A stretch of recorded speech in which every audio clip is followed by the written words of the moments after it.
주여 우린 연약합니다. 봉독합니다. 로마서 5장 12절부터 21절까지 말씀입니다. 신약성경 245페이지입니다. 로마서 5장 12절부터 21절까지 제가 봉독합니다. 그러므로 한 사람을 말미암아 죄가 세상에 들어오고 죄로 말미암아 사망이 들어왔나니 이와 같이 모든 사람이 죄를 지었으므로 사망이 모든 사람에게 이르렀느니라.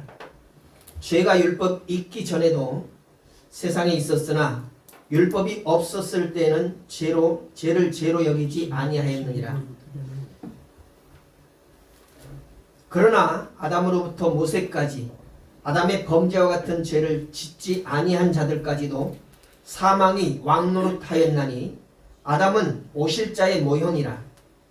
그러나 이 은사는 그 범죄와 같지 아니하니 곧 한 사람의 범죄를 인하여 많은 사람이 죽었은즉 더욱 하나님의 은혜와 또한 한 사람 예수 그리스도의 은혜로 말미암은 선물은 많은 사람에게 넘쳤느니라. 또 이 선물은 범죄한 한 사람으로 말미암은 것과 같지 아니하니 심판은 한 사람으로 말미암아 정죄에 이르렀으나 은사는 많은 범죄로 말미암아 의롭다심에 이름이니라. 한 사람의 범죄로 말미암아 사망이 그 한 사람을 통하여 왕노릇하였은즉 더욱 은혜와 의의 선물을 넘치게 받는 자들은 한 분 예수 그리스도를 통하여 생명 안에서 왕노릇하리로다. 그런즉 한 범죄로 많은 사람이 정죄에 이른 것 같이 한 의로운 행위로 말미암아 많은 사람이 의롭다 하심을 받아 생명에 이르렀느니라. 한 사람이 순종하지 아니함으로 많은 사람이 죄인 된 것 같이 한 사람이 순종하심으로 많은 사람이 의인이 되리라. 율법이 들어온 것은 범죄를 더하게 하려 함이라.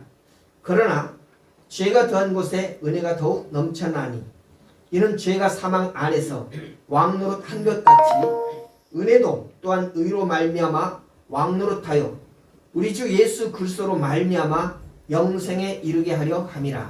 아멘. 아멘. 명절 잘 지내셨죠? 네. 다 얼굴에 기름기가 번들번들 하십니다. 어떤 심리학자 그룹이 이런 실험을 했어요.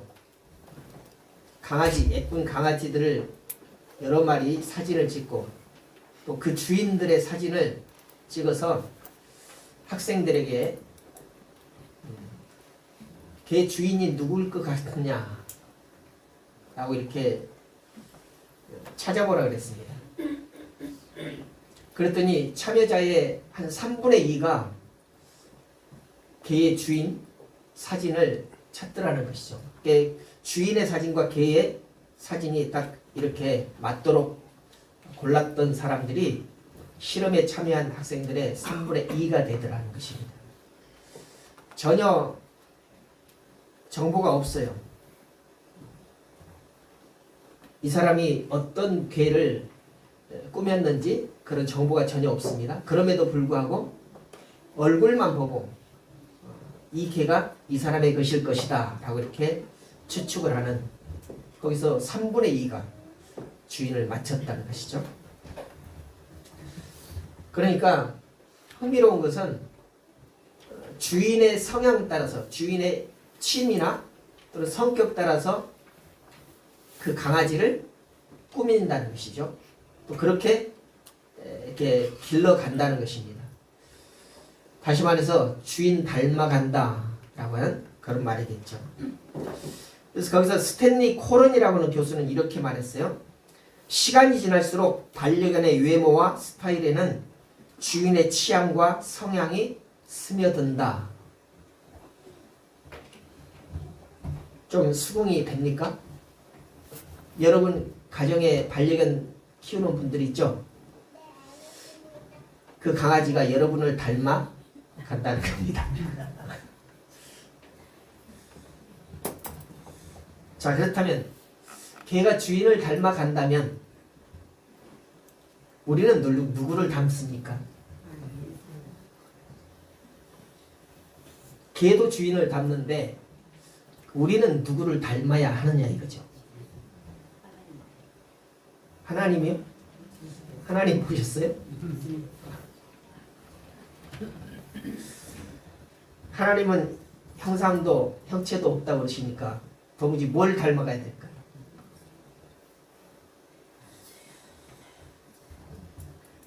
근데 사도는 예수를 닮아가야 된다고 그렇게 말하잖아요.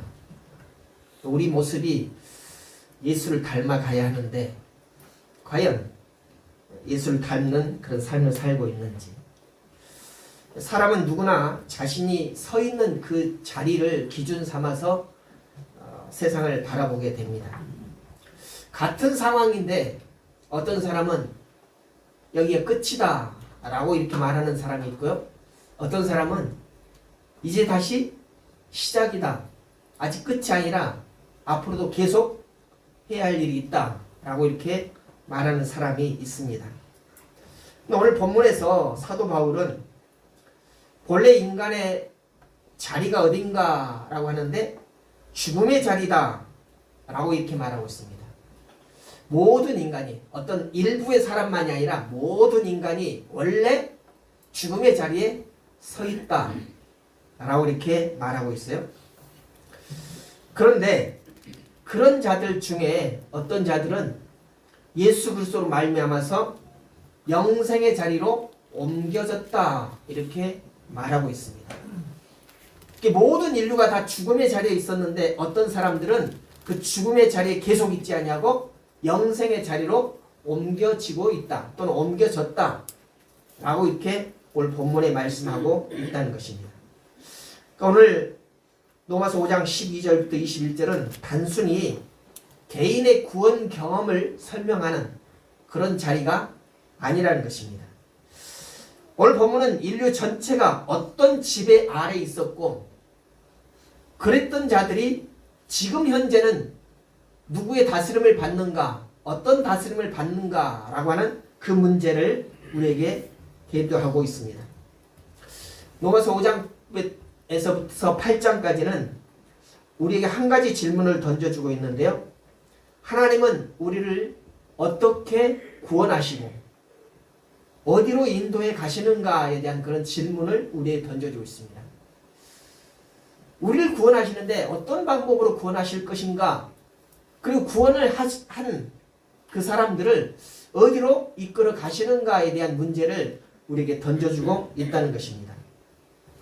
성경 여러 군데에서 의로운 자, 내가 의롭다라고 하는 그런 칭함을 받는데 그 의로운 자라고 하는 칭함을 받는데 내가 어떤 노력을 해서라든가 또는 내가 어떤 열심히 살아가는 선한 일을 해서 그렇게 의롭다라고 하는 칭호를 받는가라고 하는 이런 문제를 우리에게 던져주고 있는데 절대로 우리가 어떤 행위를 해서 의롭다함을 받지 못한다라고 이렇게 말하고 있어요. 여러분 세상에 여러분 주변에도 보면은요 하나님을 알지 못하는 사람인데 하나님을 믿지 않는 사람인데 선한 일을 많이 하는 사람이 있어요. 절대로 그 사람은 하나님을 알지도 못하고 믿지도 않는 사람인데 구제하는 일을 앞장서서 하는 사람이 있다는 것입니다. 또 연예인들 중에서도 그 사람 절대로 교회와는 전혀 관계가 없는 것 같은데 기부를 엄청나게 많이 하는 그런 연예인이 있어요. 어쩌면 그 마음속에 내가 착한 일을 하고 선한 일을 하고 구제를 많이 하고 또 기부도 많이 하게 되면 그것 가지고 내가 하나님의 나라에 갈 수 있지 않을까라고 하는 그런 마음이 있을 수 있을까? 아니, 그런 생각을 가지고 그런 일을 할까라고 하는 그런 의문을 갖게 되는데 성경은 그것들로는 누구라도 의롭다함을 받지 못한다 라고 이렇게 말하고 있습니다. 그렇다면 우리가 의롭게 되어지는 것, 의롭다함을 받는 것은 우리의 노력이 아니라 믿음으로 의롭다라고 하는 것을 받게 된다라고 말씀하고 있습니다. 그래서 우리가 그 믿음으로 인해서 의롭다함을 받은 그 순간 그 이후로부터서는 더는 죄 아래 있지 아니하고 은혜의 다스림 아래 살아간다 라고 성경은 말하고 있습니다.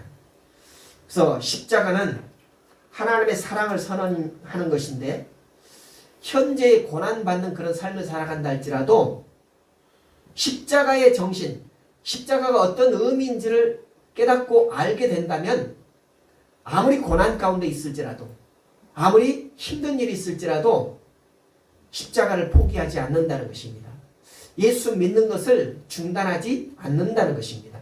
왠가 하니까 지금 현재를 바라보지 아니하고 먼 미래를 바라보기 때문에. 미래가 어땠네요? 미래는 현재의 고난보다 훨씬 더 몇백 배가 아니라 몇천 배, 몇만 배 더 영광스러운 삶을 살아간다는 것을 보기 때문에 절대로 현재의 모습을 보면서 현재 상황 때문에 내 신앙을 중단하지 않는다라고 이렇게 말하고 있습니다. 오늘 본문 로마서 5장 12절부터 21절은 그 은혜의 다스림이 어떻게 시작되었는지를 두 사람을 우리 앞에 등장을 시키면서 그것에 대해서 자세하게 설명을 하고 있습니다. 한 사람으로 시작된 죽음의 자리라고 하는 것입니다. 12절부터 14절의 말씀 보니까 죄와 죽음의 다스림, 그 사람이 바로 아담으로부터 시작이 되었다라고 이렇게 말하고 있습니다. 12절을 보십시오. 한 사람으로 말미암아 죄가 세상에 들어오고 죄로 말미암아 사망이 들어왔나니 이렇게 말하고 있습니다. 죄가 그 자신이 그냥 알아서 들어온 것이 아니라 사람을 타고 들어왔다고 그래요. 사람을 통해서 죄가 들어왔다라고 이렇게 설명하고 있잖아요. 그러니까 오늘 성경에 등장하는 이 한 사람이 죄를 이렇게 들고 들어오는 통로가 되었다고 그러는데, 그러면 사람인 우리들도 죄의 통로가 될 수 있다는 그런 말이겠죠. 우리는 나는 절대로 죄 짓지 않는다, 나를 통해서 죄는 전혀 발생되지 않는다라고 이렇게 자부하는 그런 마음을 갖고 있다 할지라도 아니라는 것입니다. 우리의 연약함, 우리의 틈, 이런 것들을 통해서 죄는 들어오게 된다라고 하는 그런 말씀인 것이죠.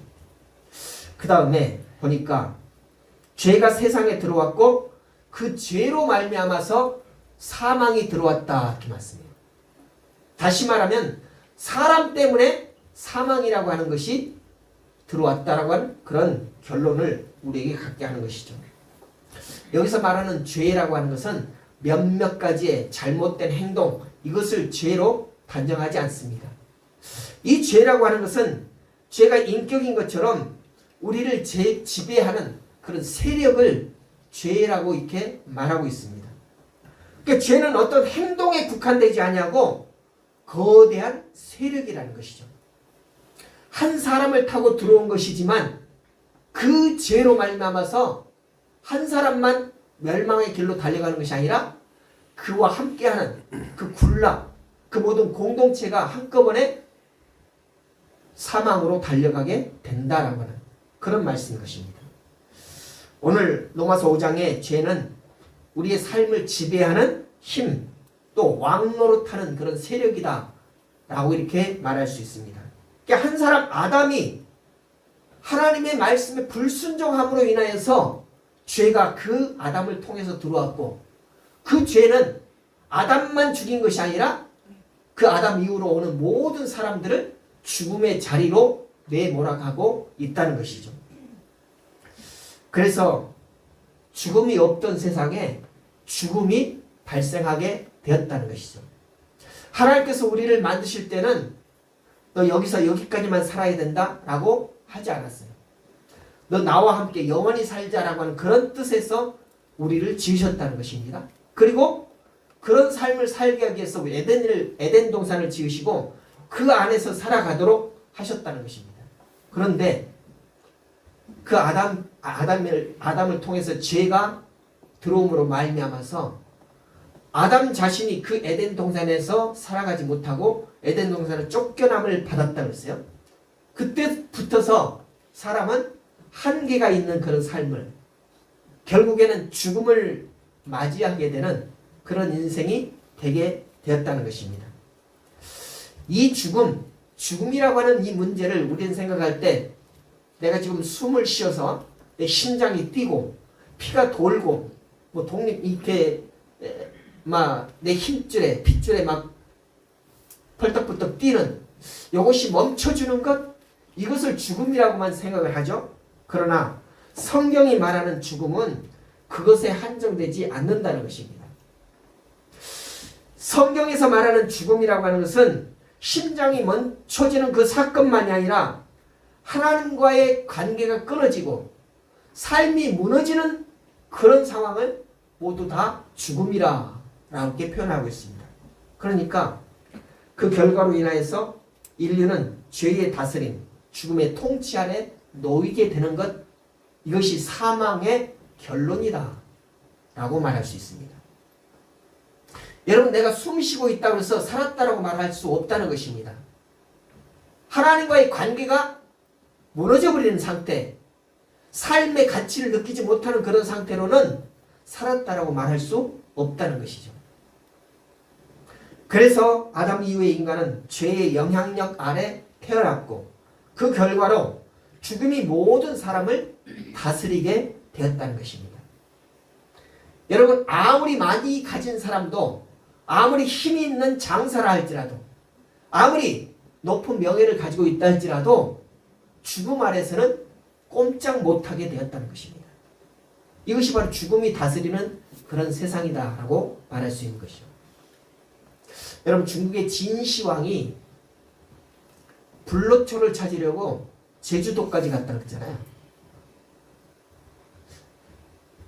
알려지지도 않는 그런 제주도까지 영원히 살겠다는 그런 욕망을 가지고 사람을 보내서 불로초를 찾게 되었는데, 결국에는 그런 노력과 그런 애씀이 허사가 되고 말았다는 것을 우리는 알고 있지 않습니까? 그렇습니다. 아담 이후로 태어난 모든 사람은 이 죽음이라고 하는 이 사건 아래 묻히게 되는, 아니 다스림을 받게 되는 그런 삶을 살게 된 것이죠.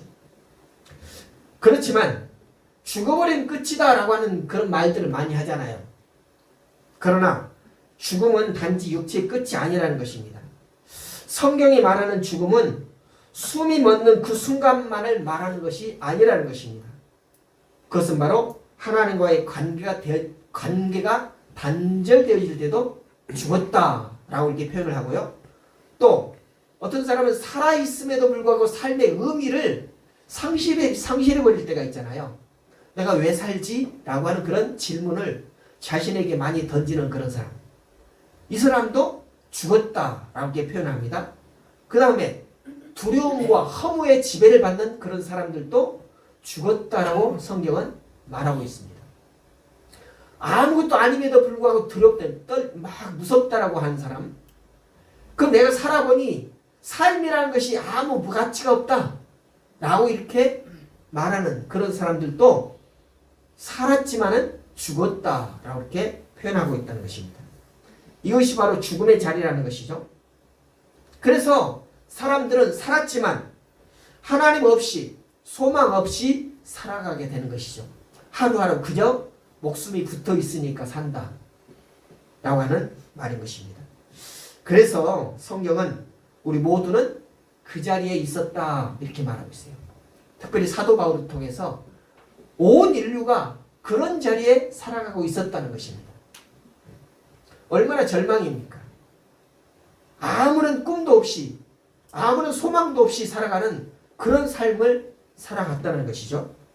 그런데 15절부터 19절, 20절까지 보니까 한 사람으로 인해서 그런 죽음의 자리에서 다른 자리로 옮겨짐을 받았다 이렇게 말해요.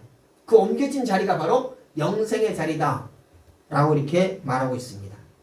그가, 그 한 사람이 누군가 했더니 바로 예수 그리스도라는 것이죠. 15절을 보십시오.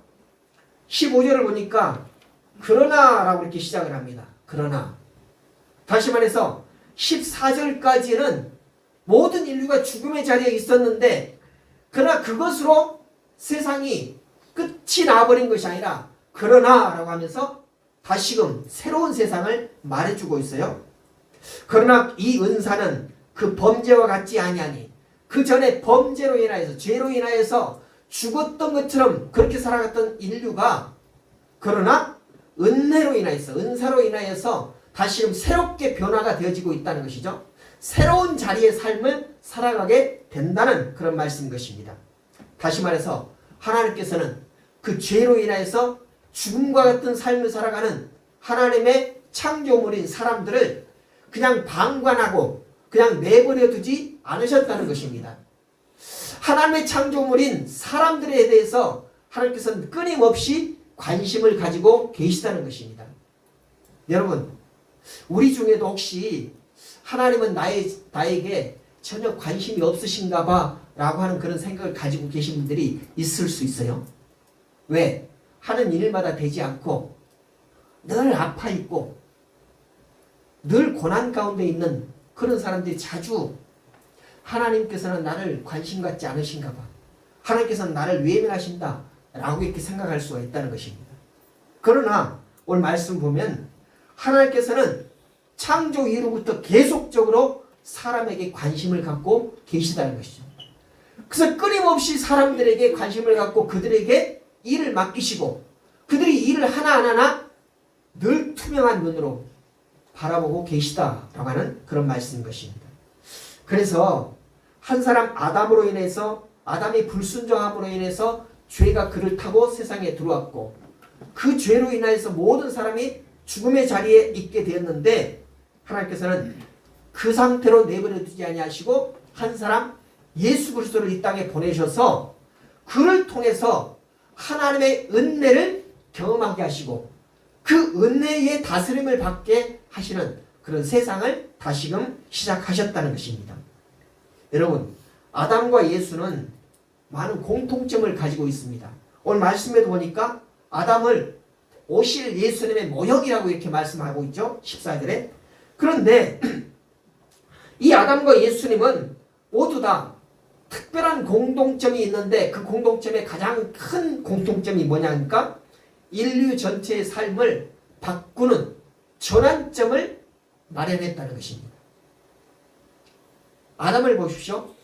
정말로 죽지 않냐고 영원히 살아갈 수 있는 그런 환경을 만들어주신 그 에덴 동산, 그 동산을 죄악으로 물들어 버리게 하는, 그래서 그 동산에서 쫓겨나게 되고 영원히 사는 것이 아니라 한계가 있는 그런 삶을 살게 하는, 완전히 인류들 전환점을 맞게 하는 그런 일을 행하였다는 것입니다.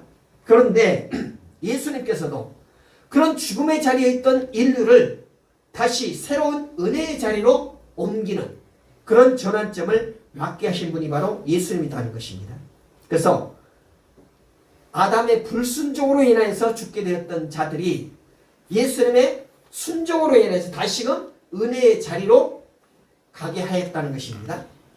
예수님의 순종은 단순한 도덕적인 모범을 보인 것이 아니라 십자가에서 자기 생명을 내어주는 그런 헌신, 정말로 절박한 순간에 완전한 순종을 보이신 그 모범이었다는 것입니다.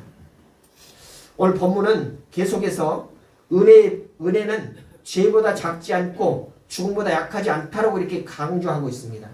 20절을 보십시오. 은혜가 더욱 넘쳐났나니 이렇게 말씀하고 있습니다. 범죄로 인하여서 사람들이 죽게 되었는데 그 죽음에서 영생의 자리로 옮김을 받았다는 것입니다. 근데 그 죽게 된 것에서 영생으로 옮긴 것은 죽음이 사라진 것이 아니라 그 죽음보다도 하나님께서 베푸신 그 은혜가 너무나도 컸기 때문에 죽음이라고 하는 것이 보이지 않게 되었다는 것입니다. 죽음은 지금도 존재해 있어요. 어떤 사람들은 죽음에 머물러 있는 그런 삶을 살고 있다는 것입니다. 그럼에도 불구하고 하나님을 믿고 하나님의 은혜를 경험한 사람들은 하나님의 은혜 안에 있게 됐을 때, 다시 말해서 하나님의 은혜에 다스림을 받게 되면 그동안 있었던 그 죽음은 보여지지 않는다는 것입니다. 하나님의 은혜를 경험하지 못했을 때는 이 죽음 때문에 늘 불안하고 두려운 그런 삶을 살았는데 은혜를 경험하고 난 다음에는 그 죽음 때문에 두려워하지 않는다는 것입니다. 그 죽음 때문에 불안해하지 않는다는 것입니다. 왠가니까 죽음이 없어져서가 아니라는 것이죠.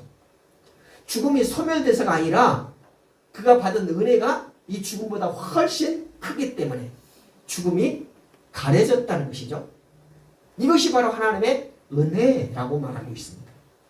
여러분, 우리 모두는 다 죽음을 맛보아야 할 것입니다.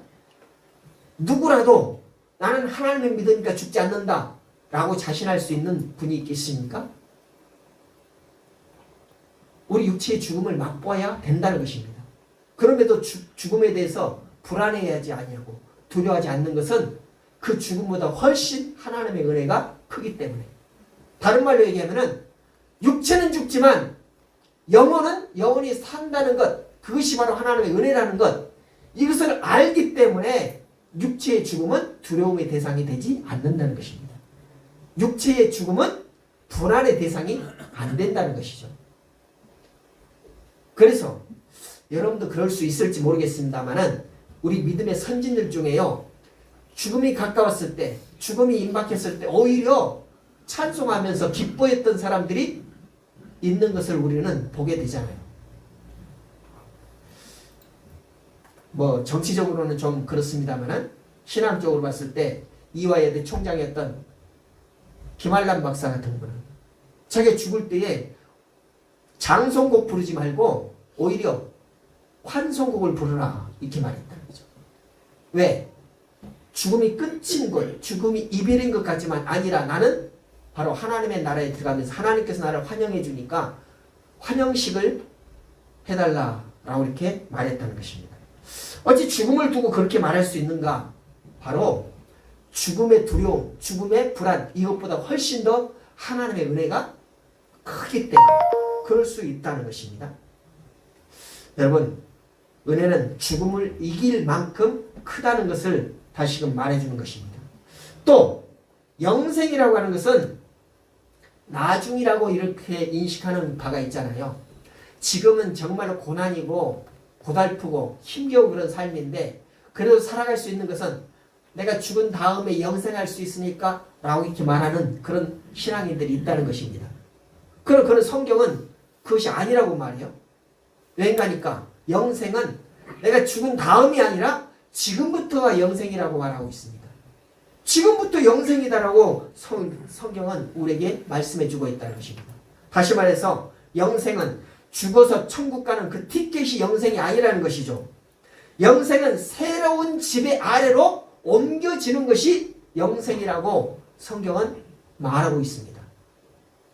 아까 말씀드렸듯이 우리가 하나님을 알지 못했을 때, 하나님의 은혜를 받지 못했을 때는 죽음이 우리를 지배했습니다. 그러나 하나님께 은혜를 받은 이후부터서는 죽음이 우리의 두려움의 대상, 또 불안의 대상이 아니라 오히려 하나님의 은혜가 너무나도 커서 그 죽음이 보이지 않는 그런 시대로 내 자리가 옮겨졌다는 것이죠. 예전엔 죽음의 자리에 있었다면 지금은 은혜의 자리로 옮김을 받았다는 것입니다. 그러니까 죽음이 마치 없어져 버린 것처럼, 소멸되진 것처럼 그렇게 느껴진다는 것은 내가 지금 사는 그 위치가 어디라는 것이죠? 은혜의 삶을 살아갔다는 거예요. 하나님의 은혜의 지배 아래에 있기 때문에 죽음이라고 하는 그런 두려움이 전혀 생각되어지지 않는다는 그런 말씀인 것입니다. 그러니까 하나님의 은혜를 받은 그 순간부터 우리는 영생을 살아가는데 다라고 하는 그런 말씀인 것이죠. 영생이 내 육체의 죽음 이후에 있는 것이 아니라, 아니요, 하나님의 은혜를 받은 그 순간부터 우리는 영생을 산다는 것을 오늘 성경은 말해주고 있는 것입니다. 예수님께서 우리를 단지 의롭다라고 하는 그런 선언에서 끝나지 않게 하신다는 것입니다. 우리는 여전히 죄를 가지고 있습니다. 여전히 죄와 함께 같이 살아가고 있습니다. 그럼에도 불구하고 하나님께서는 우리의 믿음 하나 보고 너는 의로운 사람이다 라고 이렇게 말해주는데, 의롭다 선언하는 그것으로 끝나지 않냐고 하나님께서는 계속 예수님의 순종하신 것처럼 우리도 하나님의 말씀에 순종하도록 그렇게 이끌어 가신다는 것입니다. 우리의 그 작은 순종을 통해서 하나님의 그 은혜의 자리, 다시 말해서 영생의 삶을 살게 하신다는 그런 말씀인 것이죠. 여러분, 내가 아무리 그렇게 영생을 산다고 해도 여러분 마음속에는 아니요, 오늘 예배 끝나고 다시 우리 집으로 돌아가면 그 시간부터 고난인데요, 다시 세상 사람들과 아웅다웅하면서 갈등 속에서 살아가야 되는데요 라고 이렇게 말하시는 분이 있을 수 있어요. 그런데 그런 가운데서도 하나님께서는 계속적으로 우리를 말씀으로 이끌어 가시는데, 그 말씀으로 이끌어 가시는 것, 그 내가 고난 속에서도 하나님의 말씀을 들으면서 어찌하든 이 말씀도 살아가겠다라고 하는 그런 마음이 있다는 것은 바로 그것이 영생의 훈련이라는 것입니다. 하나님의 은혜 가운데 영생을 살아가는 훈련이라는 것이죠. 이런 훈련이 있고 난 다음에는 완전한 영생으로 들어가게 된다는 것입니다. 그 훈련 과정이 바로 우리 육체의 숨이 붙어 있는 한은 그 과정 속에 있다는 것을 여러분 이해하시길 바랍니다. 그래서 우리 삶 자체가 하나님의 구원이 계속적으로 진행되어지는 그런 현장이라는 것입니다. 그래서 죽음이 지배하던 그 자리가 은혜의 다스림을 받는 그 자리로 옮겨가고 있는, 지금 우리는 이동하고 있는 과정이다, 이렇게 생각을 하면 되겠어요. 여러분, 우리가 중화동에 살다가 저기 묘목동으로 이사를 가요? 그러면 한순간 눈 깜짝할 새에 옮겨갑니까? 아무리 가까운 집이라 할지라도 거리에 이동 시간이 있잖아요. 이동 시간. 지금 우리는 그 이동 시간 중에 있다는 것입니다. 죽음의 자리에서 영생의 자리로 옮겨가고 있는 그런 삶이라는 것이죠. 그 삶에는 여러 가지 변수가 있을 수 있다는 것입니다. 그죠? 가까운 거리지만 가다가 이삿짐 센터에 그 이사차가 빵꾸 날 수도 있고요. 가다가 교통사고가 날 수도 있어요. 그런 변수가 있듯이 우리의 삶에서도 죽음의 자리에서 영생의 자리로 옮겨가는데 다양한 변수는 있을 수 있다는 것입니다. 그런 중에서도 하나님의 은혜가 계속적으로 우리에게 임하기 때문에 전혀 걱정할 거리는 없다는 것이죠. 여러분, 20절부터 21절의 말씀은 그 하나님의 은혜의 다스림을 받고 살아가는 우리의 삶이 어떻게 살아갔으면 좋겠는가 라고 하는 그런 해결점을 우리에게 부여해 주고 있습니다. 21절입니다. 이는 죄가 사망 안에서 왕노릇한 것 같이 은혜도 또한 의로 말미암아 왕노릇하여. 예전에 우리가 죽음의 자리에 있을 때는 죄가 우리를 다스리는 그런 삶을 살았다는 것입니다. 그 죄가 우리 어깨에 있으면 얼마나 무겁겠습니까? 내가 지은 죄, 그 죄 문제 때문에 나는 늘 굴복하는 그런 삶을 살았다는 것이죠. 이 죄 문제를, 죄의 무게에 억눌려서 도무지 기쁨이 없는 그런 삶을 살았다는 것입니다. 그런데 은혜의 자리에 머물게 되면은 이제는 죄가 우리를 다스리는 것이 아니라 은혜가 우리를 다스린다는 것입니다. 그 은혜는 우리에게 무거운 짐을 주는 것이 아니라 가벼운 짐, 기뻐할 수 있는 그런 짐을 주신다는 것이죠. 이 은혜를 우리가 오해할 때가 있어요. 은혜를 방종해도 된다라고 이렇게 오해할 때가 있다는 것입니다. 다시 말해서 내 마음대로 살아도 된다라고 하는 그런 자격증으로 이해를 하는 사람들이 있는데 그것이 절대 아니라는 것입니다. 은혜는 새로운 왕을 모시는 것이 바로 은혜라는 것이죠. 과거에는 우리의 왕이 누구였어요? 죄. 그 죄를 가지고 있는 사탄이 우리의 왕이었다면 이제는 은혜를 가지고 있는 누가 위의 왕이라는 거예요? 예수 그리스도가 우리의 왕이라는 것입니다. 그 왕이 우리를 다스리는 그 왕이 바뀌어지는 것이 바로 은혜라는 것이죠. 그러니까 은혜를 방종으로 받아들여서는 안 된다는 것입니다. 은혜가 우리를 다스리게 되면 변화가 되어져요. 변화가. 지금도 왕정 국가가 있잖아요. 그죠? 영국이라든가 캐나다 같은 데 보십시오. 거기에 대통령이 있습니까? 없습니까? 캐나다 대통령이 누구예요? 전혀 아는 바가 없어요? 왕이 있어요? 없어요? 캐나다에? 네? 뭐라고? 없다고요. 없다고요? 있어요.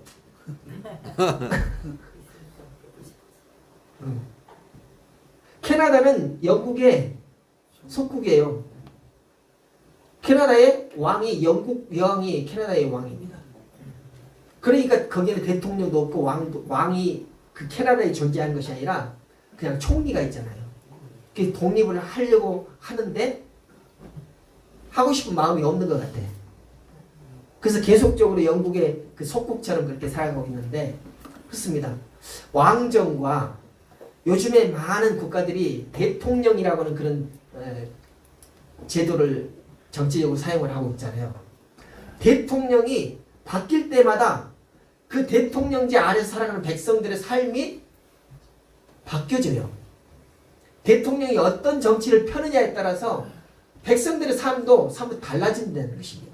그렇듯이 죄가 다스리는 그런 삶을 살았던 인생이 하나님이 예수님이 다스리는 그런 삶을 산다면 그 사람들이 새롭게 바뀌어지는 그런 모습으로 변화가 되는데 가장 먼저는 예수님이 왕 돼서 예수님의 다스림을 받게 되면 다시 말해서 은혜의 다스림을 받게 되면 가장 먼저 변화되는 것이 뭐냐 보니까 말이 변화가 된다는 것입니다.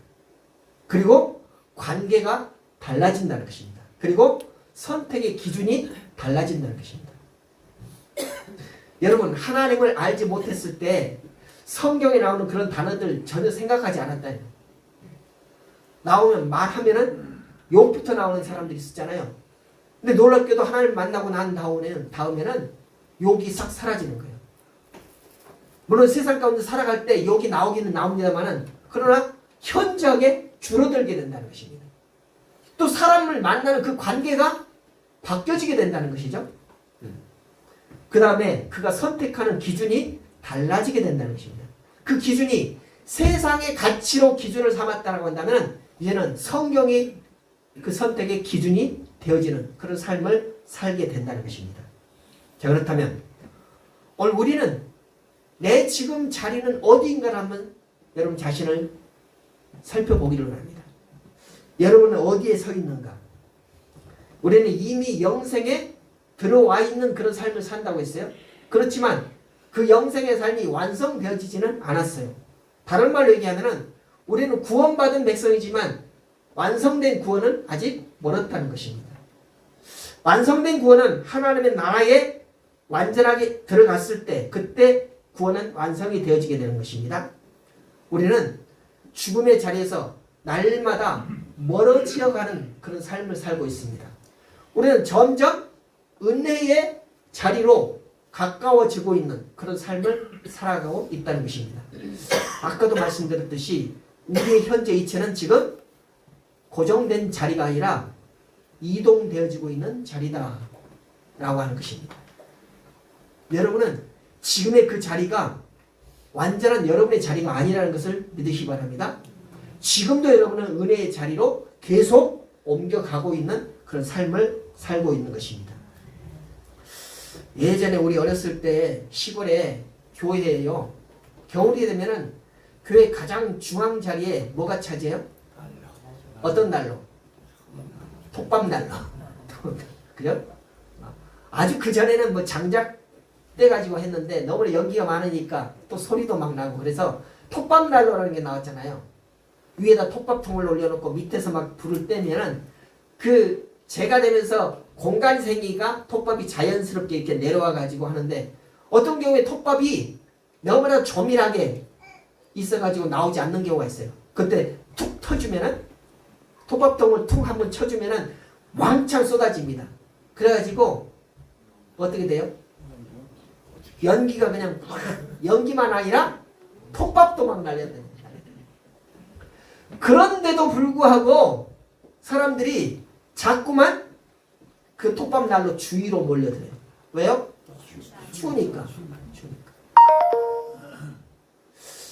요즘도 저 이제 그 에어컨하고 난방기가 동시에 사용되는 저런 것들 사용하잖아요. 옛날로 비교도 안 되게 좋은 시설이지만 여러분 중에도 어떤 분들은 추위를 되게 많이 타는 분들이 있어요.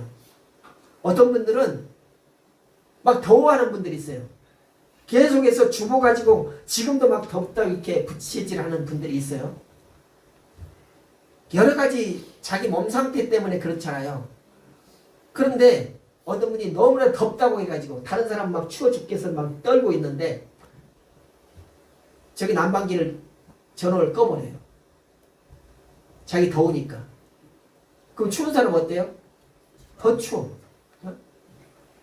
뭔 말하냐니까 이 공간 안에 우리가 같이 있지만은 요 구석이나 가운데는 전혀 온도가 다를 수 있다는 것입니다. 근데 다른 사람 생각하지 않냐고 내 생각만 해가지고 나의 기준으로 그냥 꺼버린다거나 아니면 온도를 더 높인다거나 이렇게 되면은 다른 사람이 그것 때문에 상처를 받게 될 수 있다는 것입니다. 여러분, 춥다 덥다라고 하는 말 뒤에 사실은 내 자리에 대해서 나의 지금 현재 위치에 대해서 너무나도 그것만 생각하는 그런 마음을 갖고 있기 때문에 그런 일들, 그런 상처되는 일들이 발생될 수 있다는 것입니다. 여러분, 우리는 날마다 삶을 살아갈 때 은혜의 자리에 또 은혜의 다스림을 갖고 있다라고 하는 그런 마음이 있다면 우리의 마음이 다른 사람을 배려하는 그런 마음으로 변화되어져야 할 것입니다. 내 말투가 바뀌어져야 될 것입니다. 우리의 태도가 달라져야 됩니다. 그러니까 그동안에 내 가치가 나 중심으로 살았다면 우리 중심으로 살아가게 되어져야 한다는 것입니다. 그러니까 내가 좀 불편해도 다른 사람도 나의 불편을 또 다른 사람은 나와 다른 불편함을 느낄 수 있다라고 하는 그런 마음을 가지고 다른 사람을 생각하는 그런 나의 삶의 태도로 변화되어지는 것. 그래서 이것은 완전한 비유는 아닙니다만 아주 비슷한 조금 닮은 그런 비유라는 것입니다. 죽음의 자리에 있던 사람이 은혜의 자리로 옮겨가는 것은 이와 같이 우리의 삶의 모습이 변화되어져 가는 그런 모습이 되어져야 한다는 것입니다. 꼭 우리의 삶의 모습만 그래야 되는 것이 아니라 신앙의 모습이 그래야 된다는 것이죠. 우리가 이렇게 변화되어지는 것, 이것은 아직도 변화되어지고 있는 그런 과정이 있기 때문에 어떤 부분에서는 좀 부족한 면이 보일 수도 있습니다. 그것에 대해서 너는 이것이 부족해 라고 따지는 것이 아니라 이 사람은 지금 이동하고 있다. 변화되어지고 있다. 이렇게 이해하면 우리는 그런 넓은 마음을 가질 수 있게 된다는 것입니다. 여러분, 오늘 말씀은 우리에게 계속적으로 물어보고 있습니다. 나는 죄와 죽음의 논리에서 계속적으로 살아가고 있는가? 아니면 은혜와 생명의 다스림을 받고 있는 그런 삶을 살고 있는가를 우리 자신들에게 계속적으로 질문하고 있다는 것입니다. 여러분은 지금은 누구의 다스림을 받고 살아가고 있습니까? 여전히 죄의 다스림을 받고 살고 있는지 아니면 은혜의 다스림을 받고 살아가고 있는지 우리 끊임없이 내 자신에게 계속적으로 질문해야 된다는 것입니다. 그래서 내가 아직도 죄의 다스림을 받고 있다면 은혜의 다스림을 받는 그런 자리로 속히 이동해야 된다는 것이죠. 그래서 예수 그리스도는 우리를 죽음의 자리에서 영생의 자리로, 우리를 죽음의 자리에서 은혜의 자리로 옮기는 그런 작업을 하시는 분이 바로 예수님이라는 것입니다. 이제 여러분은 여러분 자신을 어디에 맡기겠습니까? 여전히 죄에게 맡기겠습니까? 아니면 은혜에게 맡기겠습니까? 여전히 죽음의 자리에 머물러 계시겠습니까? 아니면 은혜의 자리로 옮겨 가시겠습니까? 그 답은 여러분 스스로 내려야 할 것입니다. 그래서 이 시간에 잠시 눈을 감고 여러분 자신에게 이렇게 물으시기 바랍니다. 나는 지금 어떤 자리에 살고 있는가? 누가 내 삶을 실제로 다스리고 있는가? 이제 마음으로 고백하며 나갑시다. 주님, 더 이상 내가 주인이 아니라 주님이 내 삶의 왕이십니다. 이 시간 그 은혜의 다스림에 자신을 맡기고 이런 찬양을 했으면 좋겠습니다. 내 주 되신 주를 참 사랑하고 곧 그에게 죄를 다 고하리라. 곧 그 은혜를 주신 내 예수시니 이전보다 더욱 사랑합니다. 이 고백은 우리 감정의 표현이 아니라 내 삶의 주권을 주님께 드리는 그런 선언인 것입니다. 주님께서 나의 주가 되시고 나는 주님의 다스림을 받겠습니다 라고 하는 그런 고백인 것이죠. 찬송가 315장을 펴보십시오. 315장 찬송.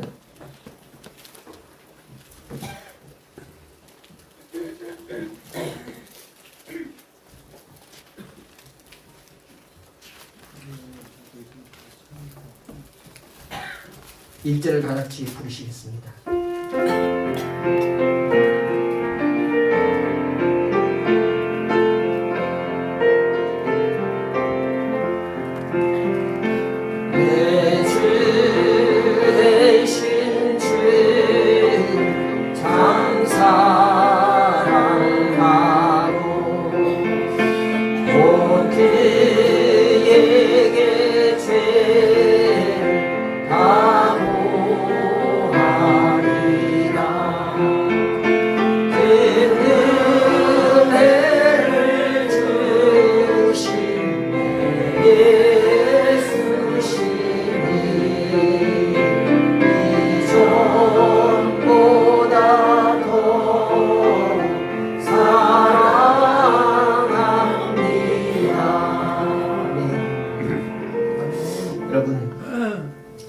이제 내 생각보다는 주님을 생각하고 주님을 따르겠습니다.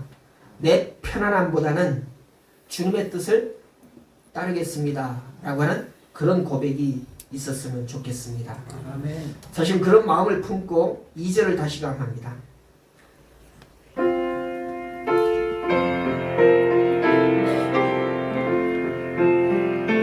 주 날 사랑하사 구하시려고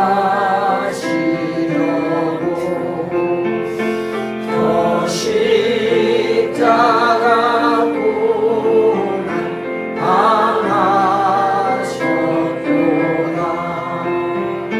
그가 시간 쓰신 내 주의 우리 이전보다 더욱 사랑합니다.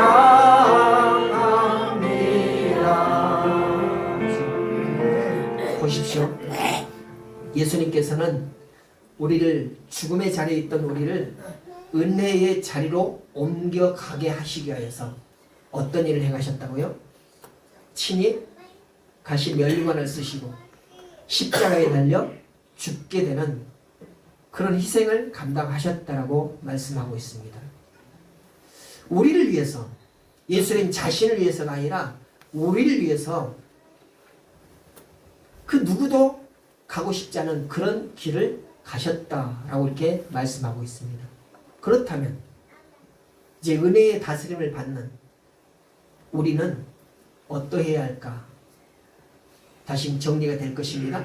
우리도 나 자신을 나만을 위한 그런 삶을 살았다면 이제는 그것을 버리고 내 이웃과 내 공동체를 위해서 다른 사람을 위해서 사는 그런 삶을 살아가는 그런 모습으로 우리 삶의 모습이 바뀌어졌으면 참 좋겠습니다. 그렇게 살아가는 것이 바로 은혜의 다스림을 받는 삶인 것입니다. 그것이 우리가 영원히 살아가는 영생의 자리를 갖게 되는 것입니다. 여러분, 예수를 믿노라 하면서도 여전히 죽음의 자리에 있어서는 안 되겠죠? 예수를 믿는다는 것은 영생의 자리를 꿰차는 것입니다. 여러분, 삶에서 영생의 자리로 옮겨가는 그런 과정에 있기 때문에 아직 완전하진 않지만 그럼에도 계속해서 죽음의 자리에서 멀어지고 영생의 자리, 은혜의 자리가 점점 가까워지는 그런 삶을 사시기를 주님의 이름으로 부탁을 드립니다. 기도하겠습니다. 은혜가 풍성하신 아버지 하나님, 우리를 죄와 죽음의 자리에서 불러내셔서